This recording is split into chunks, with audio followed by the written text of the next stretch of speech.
Ang init talaga dito sa Saudi kahit anong gawin.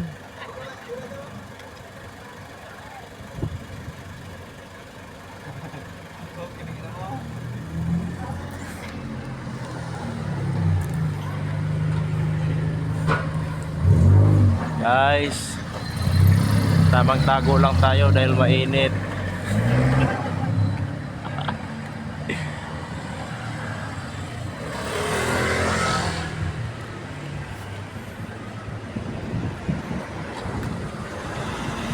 Madam, tingnan mo yung bata mo, complete na dito. Samantalang sa GVD, walang sombrero.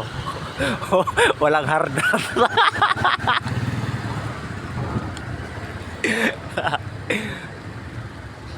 Ngayon, nakasombrero na.